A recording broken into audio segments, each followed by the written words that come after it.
It's the question all of Straya is asking. What happens now to the newborn baby fathered by 13-year-old boy who was struggle snuggled by his married music teacher as she faces up to 20 years in jail? Sadly, if the boy's family doesn't want to take responsibility for the kid, probably going to be put up for adoption. This See You Next Tuesday ruined a 13-year-old boy's life and brought a newborn kid into the equation whose life is also going to be ruined. And it says she's facing 20 years in prison, but how much you want to bet she's going to get like 2 and then be let off on good behavior? The future of the newborn baby fathered by a 13-year-old boy remains in doubt after the child's married music teacher mother admitted repeatedly to struggle snuggling the teen before falling pregnant. Yeah, it's obviously not a good idea to leave the kid with the struggle snuggler or her family. So yeah, I really think the best outcome for the kid would be like maybe if the boy's parents took the kid in and raised him as the boy's sibling. Maybe keep them in the dark about this. I don't know. Because otherwise, yeah, I think fucking foster care is like the only option. Yeah, adoption by a very distant relative. Yeah, that could work. Got to find someone that wants them, though. Naomi Takea Craig, 33, was a mother of one working at the Anglican school in Mundura, south of Perth, when she sexually abused the student over 14 months. So he was 12. He was he wasn't even a teen yet when this sicko started. And yet everyone was probably just ignoring all the red flags because they saw some man somewhere just look at a kid cross-eyed.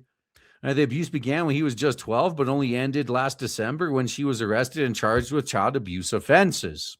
Now, I just wonder if this is one of those women whose husband is going to still simp for her. Even though, she got busted cheating on him with a little boy. She gave birth to his child on January 8th and pleaded guilty to 15 offenses in Mandurah Magistrates Court last Tuesday. Craig will be sentenced in the district court at a later date and faces a long stint in jail with a maximum 20-year prison sentence for child sex offenses in Western Straya. Yeah, but how often do women get anywhere near the maximum sentences? Come on, like we all know that 20-year max is for men. If Craig is jailed, the state has limited and tightly controlled provisions allowing mothers to care for babies behind bars. Why are you even entertaining the idea of leaving a little baby with a child struggle snuggler?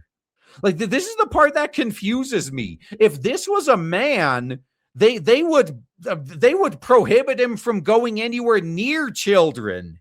But because it's a woman, they're even entertaining the idea of letting her keep the kid. Seriously.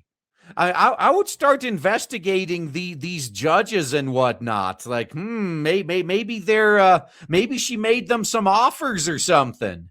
Bandia Women's Prison, a medium security facility in Perth Southeast, has a dedicated mother and baby unit where infants can live with their mother in custody until they are 12 months old.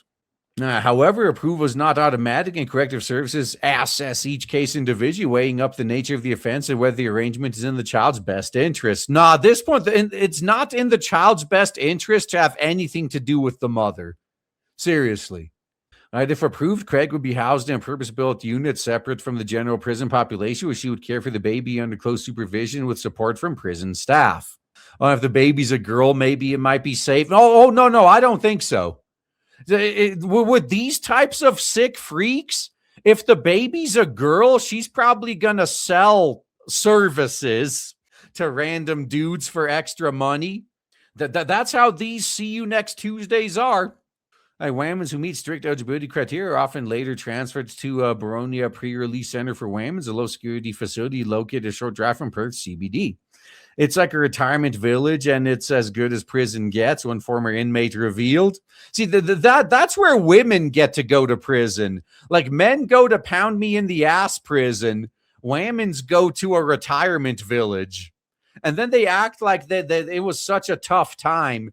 Yeah, man, I did hard time behind bars, living in a fucking condo in a retirement community. Oh, this is bad. I mean, on the one hand, it's great that the Whammons is actually facing some legit penalty. some justice. But the fact that they're even entertaining letting a child struggle snuggler keep a kid, this is what should worry all of you. Because again, if a man struggle snuggled a kid, you bet your ass they wouldn't even let him near his own kids anymore.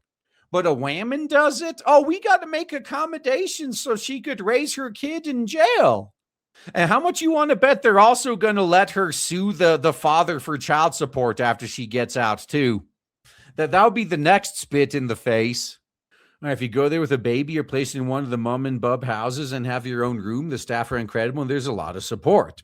There's a bus that picks up the kids daily to take them to childcare, and you can do courses and upskill while you're there. But women's convicted of offenses against children are generally deemed ineligible for West Straya's mother and baby prison programs, as it should be. Nice. Finally, some good news here. With child safety concerns typically outweighing the benefits of keeping mother and child together in custody. If the baby is not permitted to remain with Craig behind bars, alternative care arrangements would be required. Yeah, how about if the boy's family is willing to take care of it? Just cut the mother out completely and let them take care of it. In many cases, children are placed with the other parent, but as the father himself is a minor, authorities would need to involve his parents. While the boy may have some legal standing to seek parenting orders in the future, any arrangement would rely heavily on adult support, with courts prioritizing the baby's welfare above all else. Yeah, the courts are actually in a tough position. Normally, they prioritize the woman above even the kid, but now they actually have to prioritize the kid, and they're probably confused. Well, we can't just default to giving the kid to the mother? What? We don't know what else to do. That's all we ever do. And judges are also acutely aware of the risk of re-traumatizing a child victim and are typically reluctant to place caregiving responsibilities on a teenager who has already been subjected to abuse. One of the most likely outcomes is that Craig's parents could be asked to assume temporary care of their grandchild while their daughter serves any custodial sentence. No, you don't want to do that, because then the kid might end up having a relationship with the struggle snuggler. If no suitable family placement can be found, the Department of Child Protection would step in, placing the baby in temporary foster care until Craig's release. Once again, why are they even entertaining the idea of giving the kid back to the child struggle snuggler? Like it's like they're trying to jump through hoops to put the kid back into danger. Courts can also consider the impact of imprisonment on dependent children when determining a sentence. In some cases, this has resulted in suspended sentences or community-based orders rather than time behind bars. Yeah, while everyone is bitching about the non-existent wage gap, they're making excuses for the sentencing gap. Craig's represented by top Perth lawyer Reed Hogan and will be required to attend court in person in March. To make bail, she was required to front $20,000 person with an additional $50,000 surety.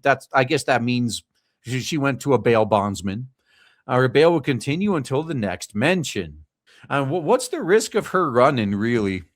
So after court on Tuesday, Craig's husband broke cover and dropped their older son off at her parents' place. Why are they not divorced yet?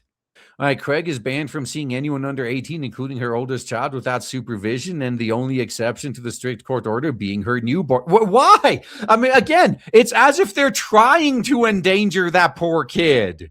What the hell, man? Daily Mail previously revealed days before the abuse began, Craig encouraged her victim to form a close bond with her son. Disturbing video footage seen by the Daily Mail showed the schoolboy, then 12, sitting at a small toddler table beside Craig's preschool-age child as they colored in together. The pair appeared relaxed and familiar, happily swapping crayons in what appeared to be a doctor's waiting room, with the boy calling his teacher's son "little bro." Man, how long was she premeditating all this? Man, this had to be an aggravating circumstance. Come on, man. This is such an easy case. Just imagine if she was a man. That's all you got to do. What would you do if she was a man? How would you treat her if she was a man? All these women want equality. I think it's time we give them equality in the legal system, because otherwise they have privilege. But we know the drill. If they didn't have double standards, they'd have none.